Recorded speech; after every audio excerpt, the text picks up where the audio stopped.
Muchas gracias. Gracias, pastor.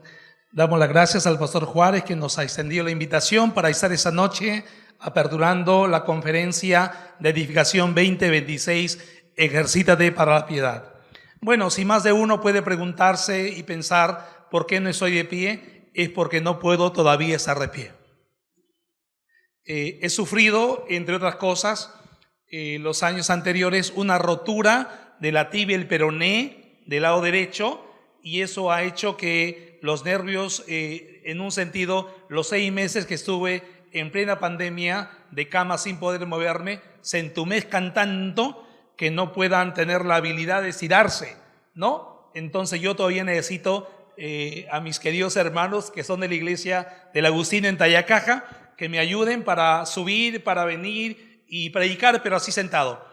Así que si no es molestia para ninguno de ustedes, permítanme compartir el evangelio, la palabra de Dios, de forma sentado. Decía el pastor algo importante al inicio de esta conferencia. Es verdad que la iglesia evangélica del Perú y del mundo, es verdad que paulatinamente y sistemáticamente ha dejado de hablar de la piedad. Es verdad, lo sé porque he viajado bastante por el Perú y alguna parte del mundo. He escuchado, he estado, he visto, he sentido, he percibido. Es verdad. La pregunta sería, ¿debido a qué los consiervos, las iglesias, hablan poco de lo que significa la piedad o ejercitarse para la piedad? Sencillamente, entre otras razones, es porque esto no es realmente muy vendible, entre comillas, en las iglesias, porque se prefiere en las iglesias hablar más de los sentimientos, hablar más de los carismatismos, hablar más de los dones, hablar más de cómo hacerse rico, cómo estar bien, cómo tener relaciones saludables, más que hablar de la profundidad de ese tema. Ese tema es tremendamente importante y agradecemos al Señor que esta noche nos han dado un tema de los 4 temas que van a abordar ustedes cada noche de estas noches de la conferencia. Y yo quisiera empezar diciendo lo siguiente, que piedad, tal como aparece en la pantalla, en el griego es eusebia, y eso significa que es un estilo de vida que se nota por la reverencia hacia Dios, el respeto por las creencias prácticas relacionadas con Él. Eso es ser piadoso o piedad. De tal manera que quien es piadoso es una persona que va a tener una profunda, una práctica, una permanente reverencia a Dios. No es alguien que se despierta hoy y está diciendo, hoy te bendigo, Señor, y hoy me consagro a ti, y mañana ya no es así. No es así. El que tiene una piedad auténtica es aquel que la va a sostener a lo largo de su vida, desde que se convierte hasta el último día. Pensemos en el apóstol Pablo. Pablo, antes de seguir a Jesucristo, el apóstol Pablo era un perseguidor cruento de la iglesia. Pero cuando él tiene el encuentro con Jesús y Jesús lo encuentra en el camino rumbo a Damasco, Pablo tiene una conversión genuina, muy profunda, muy real. Eso habrá sido entre los años 42, 44 después de Cristo. Y Pablo, cuando muere, más o menos aproximadamente alrededor del año 68 después de Cristo, Pablo mantenía la misma reverencia, la profundidad, el apego por las cosas de Dios. Y este Pablo que se convierte en Hechos capítulo 9 es el mismo Pablo de 2 Timoteo, año 68 después de Cristo, que dice, he acabado la carrera, he peleado la buena batalla, he guardado la fe. Con un tono no pesimista, con un tono no de tristeza, melancólico, sino con un tono triunfante y de esperanza. He guardado la fe, he peleado la buena carrera, he peleado la buena batalla, he acabado la carrera. Piedad significa, es un estilo de vida. No es un estilo de vida de un día, es de toda la vida. Pero este estilo de vida se construye en el día a día. No es algo que usted puede tener hoy, mañana, un día, una semana. Es algo que usted y yo tenemos que construir de forma permanente. Tengo algunos textos que nos hablan de la piedad y quisiera verlo con ustedes juntamente con la pantalla. El primero está en 1 Timoteo 2:2. Dice la palabra de Dios, por los reyes y por todos los que están en eminencia, para que vivamos quieta y reposadamente en toda piedad y honestidad. Note usted cómo la pluma inspirada del apóstol Pablo dice con claridad allí, en toda piedad y honestidad. La piedad siempre está ligada a la ética cristiana. No se puede ser un piadoso si en mi vida práctica, en mi hogar, en el mercado, en la universidad, en los estudios, doquiera que esté, no vivo y no practico la piedad. Soy piadoso en la medida que lo manifiesto y lo revelo en todo lugar y en toda circunstancia. Por ejemplo, ¿cómo reveló Job, el antiguo personaje Job, su piedad? Murieron sus hijos, él seguía siendo piadoso. Y no es fácil cuando muere uno de nuestros hijos. En el caso de Job murieron 3 y murieron de golpe.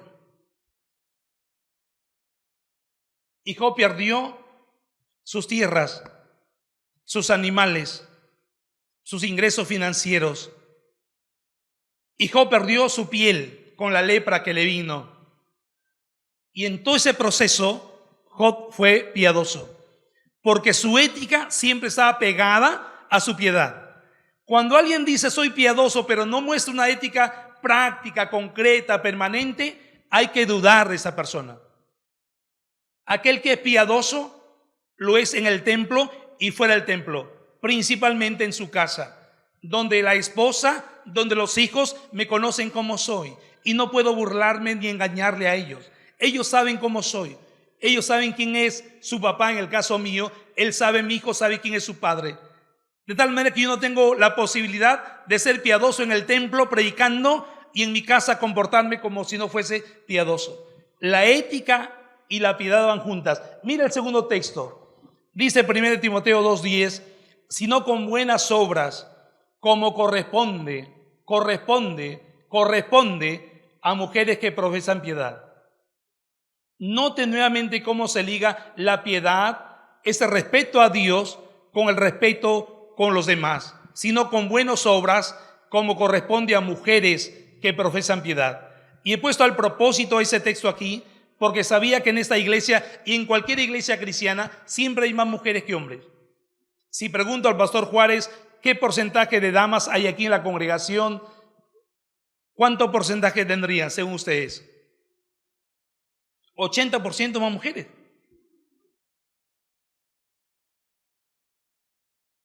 Pero más, ¿sí o no? Es así en el Perú y en el mundo. Una vez estando en Hamburgo, en la ciudad de Alemania, con el grupo Sana, me invitaron a predicar a una iglesia en Hamburgo. Y yo honestamente era uno de los primeros viajes que hacía con Osana, corriendo el año 94. Era un domingo y la iglesia estaba llena de puras mujeres. 1 o 2 hombres. Era una congregación de 100 personas. Puras mujeres. En un momento pensé estar en una reunión de damas, un encuentro femenino, qué sé yo, pero no era la reunión de la iglesia. Así que en el Perú hay más damas y en el mundo también hay mujeres.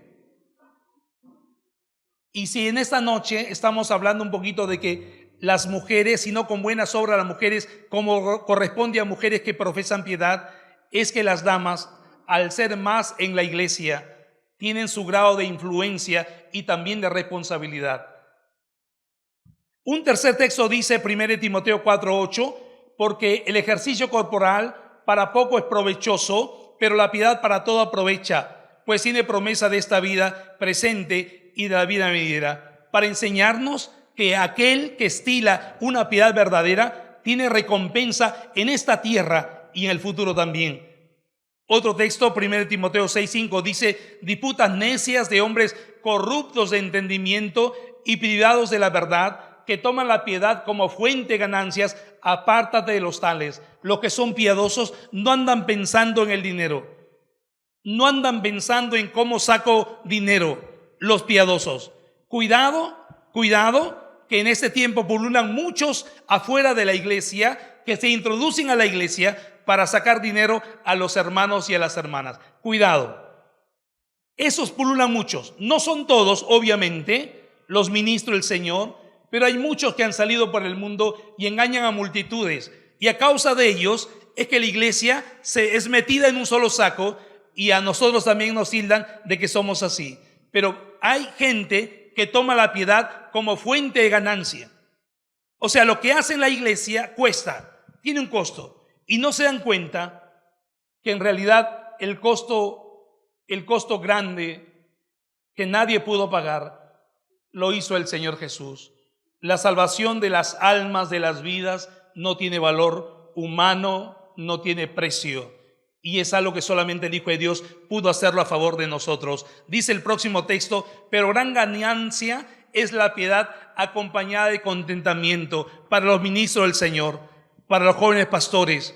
Debemos reconocer que es una gran ganancia, como dice el apóstol Pablo, dice ahí, la piedad, mi credo en Dios, mi relación con Dios, mi comunión con Dios, mi servicio a Dios, cuando esta piedad es acompañada de contentamiento.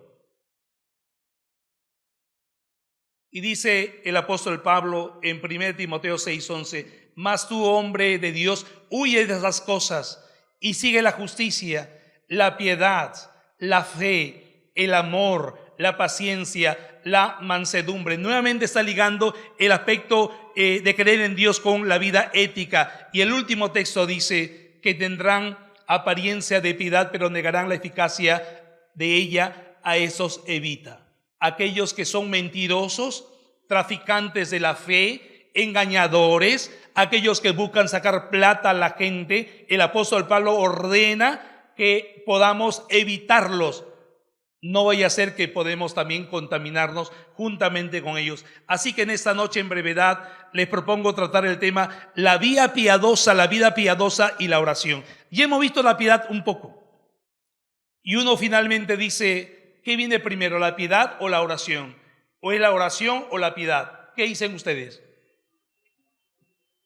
Para usted, ¿qué es primero? ¿La piedad, la vida de acercamiento a Dios, o la oración? ¿O la oración y luego la piedad? ¿Cómo nuestra vida piadosa transforma nuestra vida de oración?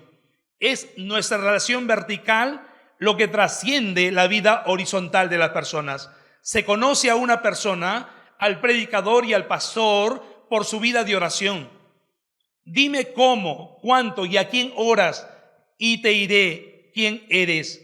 Así que el texto que esta noche tenemos para vertir esta noche está en 2 Timoteo o 1 Timoteo, capítulo 2, el versículo 1 y el versículo 2, que dice: exhorto ante todo a que se hagan rogativas, oraciones, peticiones, acciones de gracias por todos los hombres, por los reyes y por los que están en eminencia, para que vivamos quieta y reposadamente en toda piedad.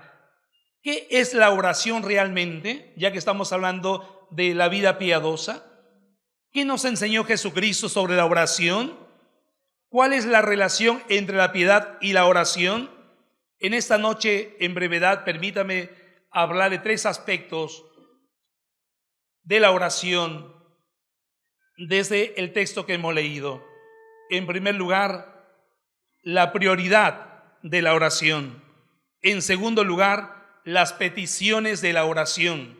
Y en tercer lugar, el propósito de la oración. Lo repito si alguno quisiera, apuntar, aunque está en la pantalla. La prioridad de la oración, las peticiones en la oración y el propósito de la oración. Veamos la prioridad de la oración. Dice el texto: exhorto ante todo. ¿Qué significa ante todo? Primero, ¿qué más?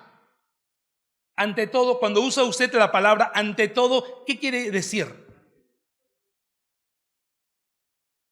Es algo prioritario. No puede estar después de. Tiene que estar encima de, sobre todas las cosas. Miremos la vida de Jesús el Señor. ¿No dice el texto que el Señor se levantaba de madrugada para buscar a Dios en oración? ¿No dice eso el Evangelio de Marcos, el capítulo 1?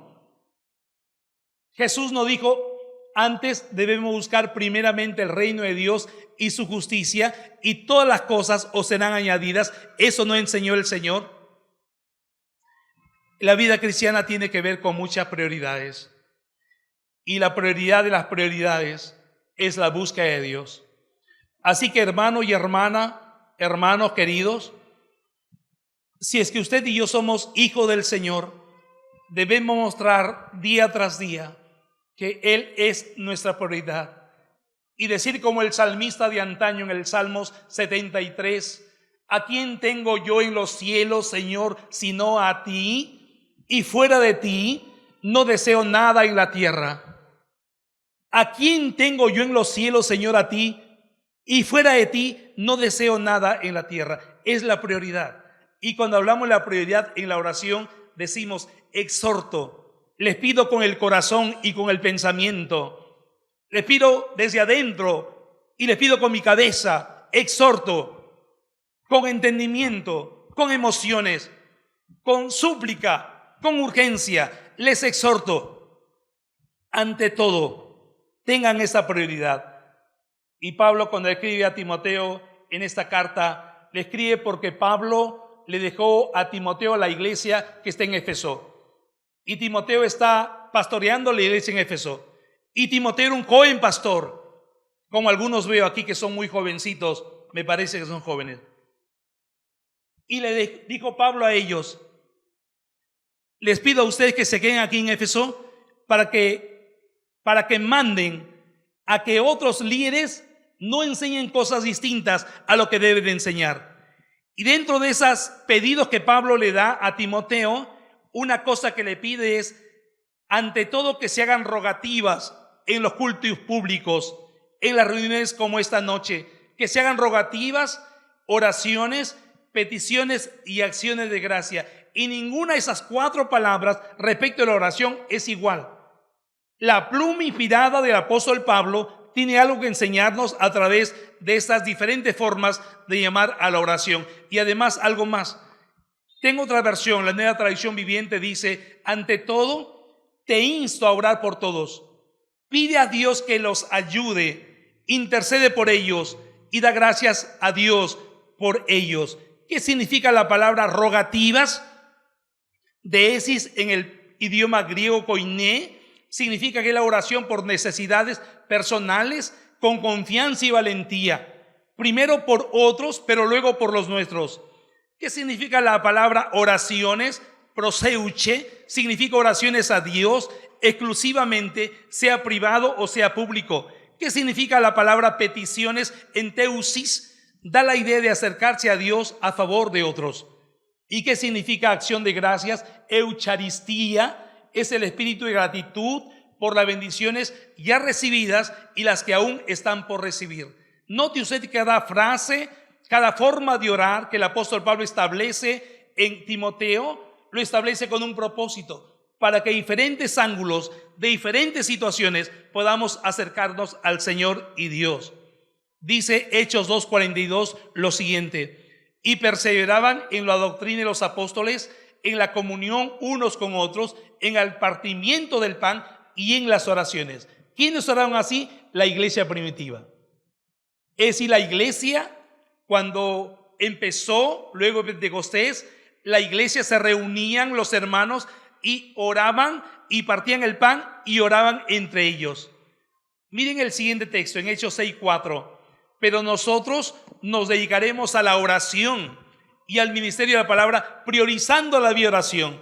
Parece ser que el apóstol Pedro, que habla aquí y dice estas palabras, él estaba consciente de que ante todo el Señor pide que oremos, que una vida de oración es la fortaleza de tu vida para siempre.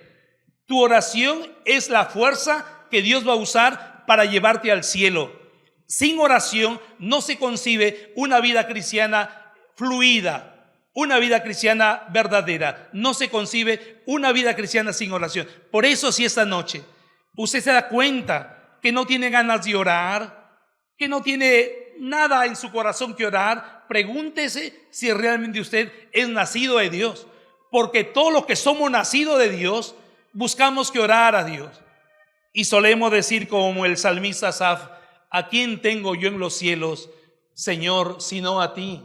Porque fuera de ti no deseo absolutamente nada sobre la tierra. La oración le recuerda al pastor o al ministro de Dios que está al mando de la iglesia. No las personas, que Dios está al mando y no las personas. ni la congregación, ni el pastor principal, ni el personal, ni los ancianos. Además, la oración libera al ministro de la tiranía de lo urgente y de las exigencias de lo inmediato para que se concentre en su llamado. Así que veamos ahora en segundo lugar las peticiones de la oración. Dice el texto: por todos los hombres, por los reyes y por todos los que están en eminencia. Ya hemos visto la prioridad de la oración. Que la oración sea nuestra prioridad en esta semana de ejercitarnos para la piedad. Pero en segundo lugar, veamos las peticiones de la oración. La prioridad con P y ahora las peticiones con P. Las peticiones. El apóstol Pablo dice por todos los hombres, y al final dice por todos los que están en eminencia. Cuando dice por todos los hombres, hemos puesto ahí unos pensamientos. Nunca has conocido a alguien por quien no puedas o no debas orar. No hay duda que Nerón está en la lista de Pablo. Cuando Pablo dice a Timoteo, ora por los hombres que están en eminencia, ora por todos los hombres, evidentemente Pablo estaba pensando en Nerón.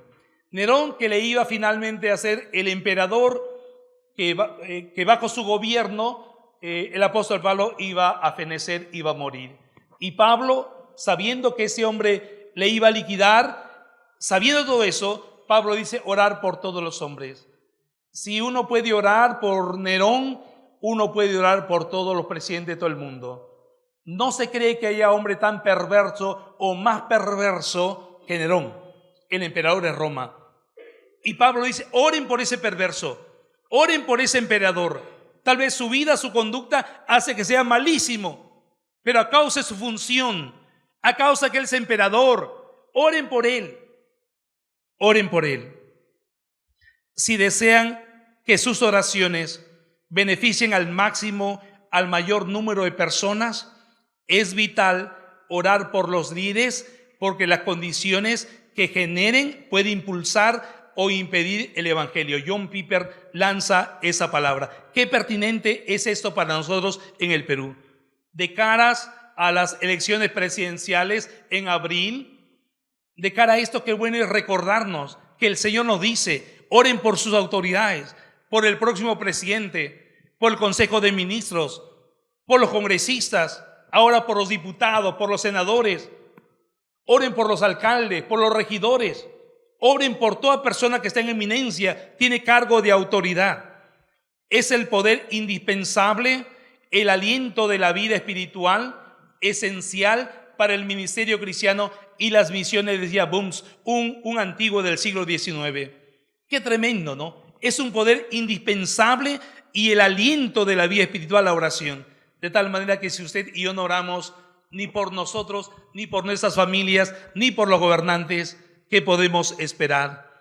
La iglesia ora porque es su bendición y de ver más aún de cara a las elecciones 2026. William Carey decía, espera grandes cosas de Dios, intenta grandes cosas para Dios. Hermanos, ¿cuál debe ser para nosotros las peticiones en la oración según el texto 2 que hemos leído? Por todos los hombres.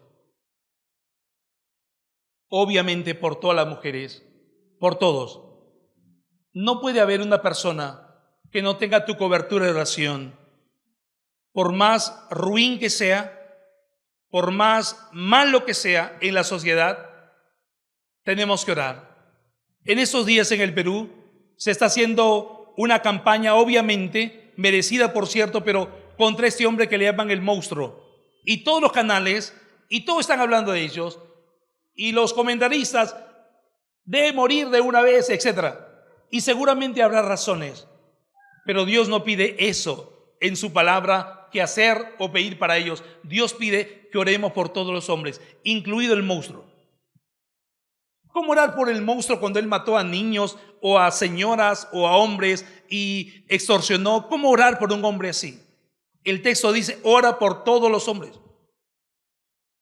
Y si Dios lo dice, es porque Él tiene razón. Tal vez usted y yo nunca comprendamos por qué Dios nos pide esto, pero Él pide que oremos por todos los hombres.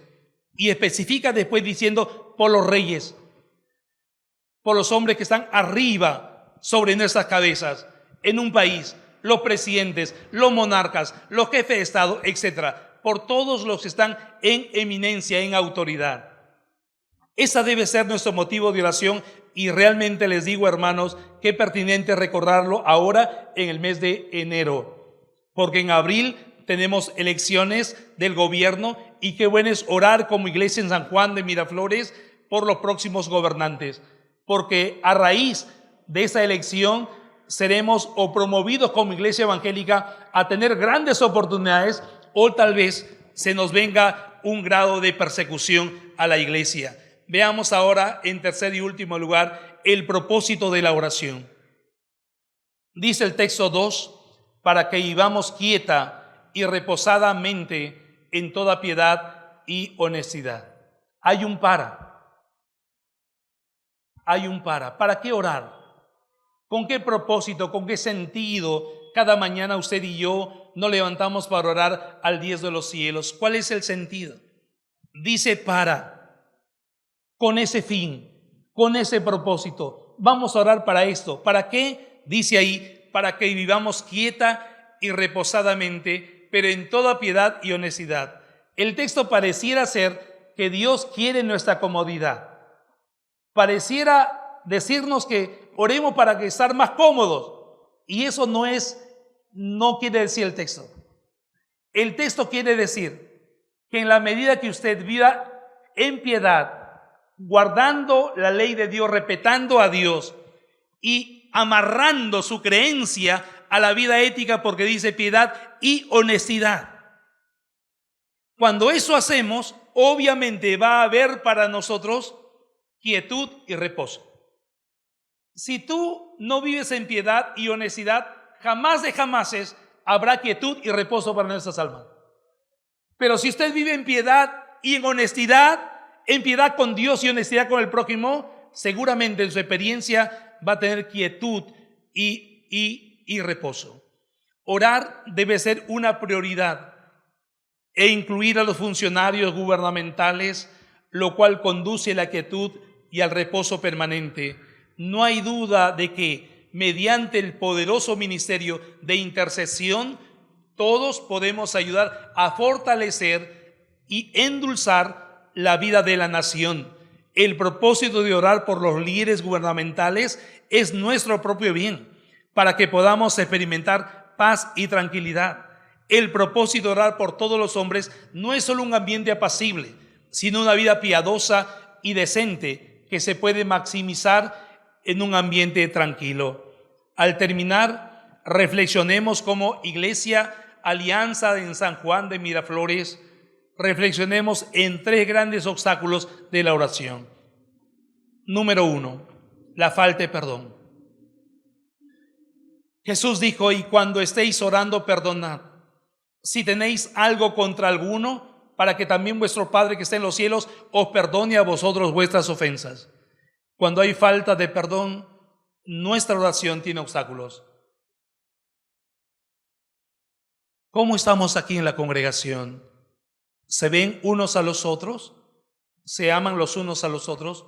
Por lo que acabo de ver en oración y cómo se hacen los grupos, comentábamos con mis hermanos en la parte posterior, se ve un buen ambiente, se percibe un buen ambiente. Si es así, sigamos así. Pero si algún hermano o hermana tiene falta de perdón hacia otro hermano y hermano o hacia su propia familia, esa falta de perdón de usted hacia los demás es un obstáculo poderoso para la vida de la oración. Ya que estamos hablando de la oración, miremos también entonces que la falta de perdón es un gran obstáculo. Un segundo obstáculo es la falta de fe, porque dice, pero pida con fe, no dudando nada. No piense pues quien tal haga que recibirá cosa alguna del Señor. La falta de fe, el creer en Dios y en su palabra. Y en tercer lugar, la falta de generosidad. Dice Proverbio 21:13, el que cierra su oído al clamor del pobre, también él clamará y no será oído. Tres aspectos de la oración. La prioridad. ¿Cuál es la prioridad? ¿Cuál es la prioridad? Orar. En la vida cristiana, la prioridad es la oración. ¿Cómo terminó Jesús su vida? ¿Cómo? ¿Qué le dijo al Padre? En tus manos. ¿No quiere usted terminar también así? Que cuando le llegue el último instante de su vida pueda terminar orando a Dios. Mi suegro, el pastor José Vargas Cotrina, él estaba en su cama una mañana del año 2023. Corría el mes de enero y le había tocado la neumonía y no podía respirar más. Era un hombre que apenas tenía 70 años, un buen hermano, un buen pastor, de los antiguos. Y él murió conversando con Dios. Yo lo vi, nadie me contó. Estuve ahí mirando al pastor José cómo dejaba este mundo y él se fue conversando con Dios. ¿No te gustaría dejar este mundo priorizando la oración en tu vida? No solamente en el momento de morir, sino en el momento ahora de vivir. Ahora que usted está sano, lleno de días, de vitalidad, de fortaleza, lleno de juventud, ¿no le gustaría rendirse a este Dios de la vida y decirle esta noche: Señor, yo quisiera rogarte esta noche en esta conferencia sobre la vida piadosa, quisiera suplicarte que la oración sea una marca distintiva en mi vida hacia ti y en mi vida hacia los hermanos? Que todo el mundo se dé cuenta que yo oro a ti. Hemos visto las peticiones por todos los hombres. No puede ser que no haya un hombre en el mundo por quien no se ore. Tenemos que orar por todos los hombres en todo el mundo, principalmente, según el texto, por nuestras autoridades. Y ya que estamos cerca de elecciones, oremos por el gobierno en el Perú. Pero en tercer lugar, ¿cuál es el propósito? No es mi comodidad, no es que las cosas mejoren en la vida. Las cosas en este mundo van de mal en peor. Se acerca el tiempo final. Pero sí es posible que a medida que yo pueda orar y pueda vivir con mucha piedad ante Dios y con honestidad en relación a mis pares, estoy seguro que el Señor va a poner quietud y reposo en mi alma. ¿Cuál es la conclusión? Una vida piadosa personal, profunda, enraizada en la palabra de Dios. Una vida piadosa práctica, que se note que soy piadoso, va a afectar nuestra vida de oración y va a afectar nuestra oración a favor de todos los hombres. Yo le pregunto a usted en esta noche, ¿no quisiéramos juntos como iglesia en San Juan de Miraflores y juntos orar al Señor y decirle: Señor, gracias por darme esta noche esta palabra tuya? Yo quisiera rogarte que mi piedad se muestre en mi vida de oración y que mi oración sea el combustible de mi piedad personal. Y vamos a orar juntos al Señor, por favor.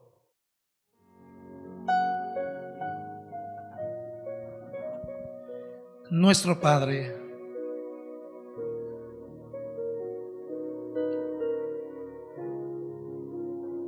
haz que la piedad que cada uno profesa